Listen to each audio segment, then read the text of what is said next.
Hello, can you hear me? Hey, Martin. Hey, how are you? Hey, I'm good. Hey, I just have a quick question about shorting ATYR.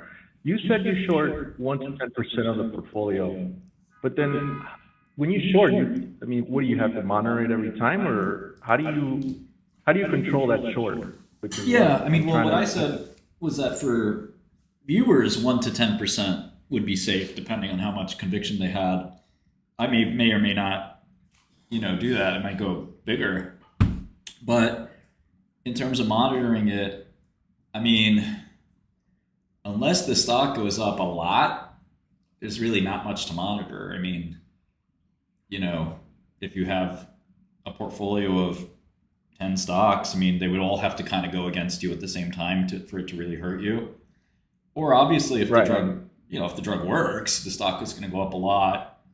But, we're not shorting because we think that's going to happen.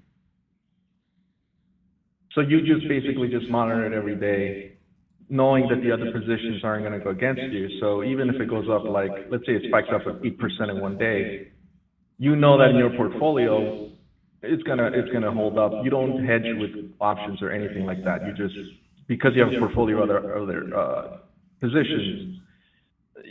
Yeah, I mean, I I think guess that. my understanding. I guess I'm just trying to see what if your max pain is, let's say my max pain is 10%. I guess how do you, as Martin Shkreli, how do you look at it in terms of, okay, it went up 10%, but if it goes 50%, should I get out or am I Yeah. gonna just I look at go it. again? Yeah, so it depends on what's happening and like if anything has changed. So if I have a 30% position and it goes up 10%, that means my account has lost 3%, which is not that much. Of course, I don't want to lose it any percent, but that's not that big of a move. If it goes up 30%, then I'm down 9%, which again is not that much for a relatively big move. 30% is a lot. Um, and then when the results come out and the stock drops, you'll make around 25 or 30%. So it's a pretty nice position to be in. Obviously, if you put in 150% of your portfolio in it, any little move could be really ruinous. So I try not to use leverage or anything like that. If options are really cheap, I'll buy them, either as a hedge or to magnify profits even more. But usually options are pretty expensive. So I think you have to have sort of an ability to not use them. And then I have capital in just lots of other accounts and like different resources I can pull if I need to increase my position. So if my position goes against me, I can make some calls and try to get more capital. Um, but for a lot of other people, like I think they have to be more careful. Um, because if you have 100 grand in your account and that's the last 100 grand you'll ever have, I suggest being like closer to the 1% position size than the 10%. But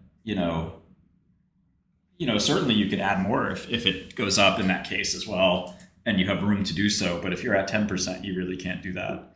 So it's sometimes nice to have several accounts, like an IRA account or your spouse's account or like something like that. Family trust. I don't know.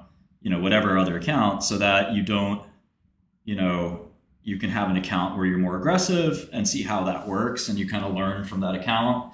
And you can have an account that's like a lot more passive and maybe it doesn't short or whatever it is. So there's a lot of ways to play with it, but I definitely think that in general, avoiding risk is a good idea, especially until you have a lot of experience with that kind of situation, like binary events. I have a lot of experience with them. Kind of anything can happen. Even news can be bad, and people interpret it. The market interprets it as good news, and that's kind of crazy sometimes. Because these stocks are usually heavily shorted, they can kind of go anywhere as well. But in general, they behave relatively normally, and I just think the biggest mistakes in trading come when you put on huge amounts of leverage. Um, So when you just, so here's, I'm trying to, because again, I'm new to shorting. So when you say I short up to 10%, let's say 10% of your portfolio is 50K. Are you shorting $50,000 worth of shares? Correct. Or okay, so if you're shorting $50,000 worth of shares, you're already up 10% because you're gonna get that money deposited into your account. Yeah, but you have So to give I you do have to give it you back. gotta go. So you don't get the. It's Yeah, not it's not your money. No, of course, yes. It's your money, What I but mean you is, have to. You also have to give the shares back, and the shares cost yes, gotta buy them 50K. back. Yeah. Okay, so then once you short that, let's say 50K of whatever ATYR shares, if that goes 10% against you, Yeah. that's when you start looking at, okay, I see what you're saying. Okay.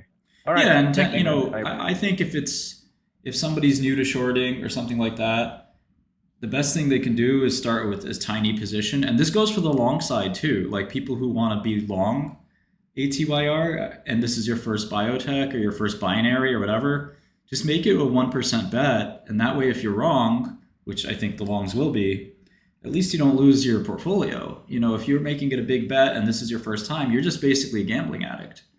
And I think that's a terrible thing, And the same thing applies on the short side. If this is your first time doing biotech and you go 100% in short because I say so, it's crazy. Don't do that, But 1%, Of course.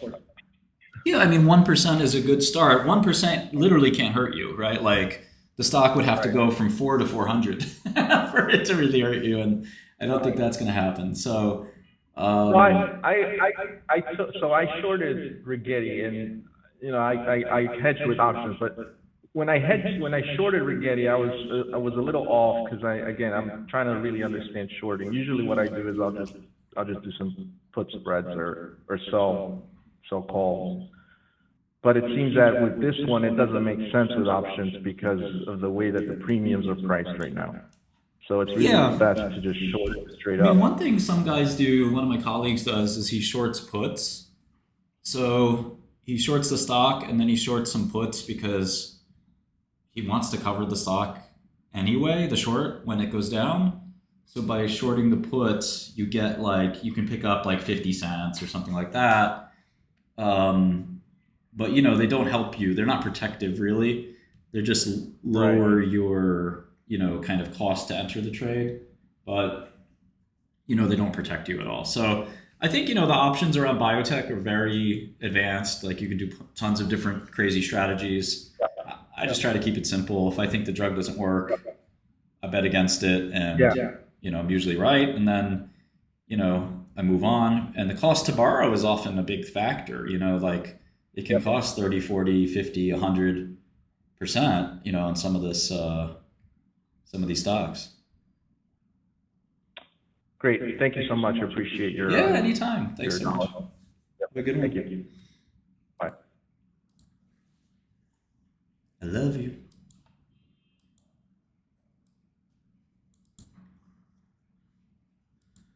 Yeah, if you short really small amounts, the problem is you're never going to really profit too much.